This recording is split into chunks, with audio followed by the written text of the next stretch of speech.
Hello, সবাই কেমন আছেন? আশা করছি খুব ভালো আছেন।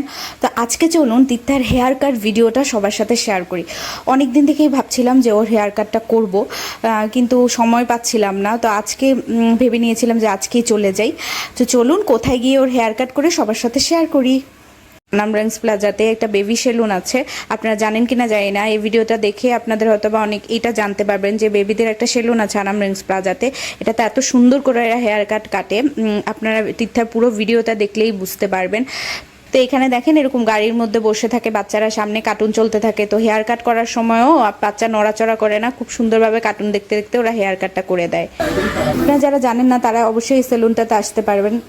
এখানে একদম বেবিটা দেখেন, আমার মেয়ে একদমই নড়াচড়া করছে না। যেই মেয়ে 5 মিনিট এক জায়গায় স্থির থাকে না, আর ওই মেয়ে কার্টুন দেখে একদমই সোজা হয়ে বসেছিল। আমরা তো দেখে পুরাই অবাক হয়ে গেছি।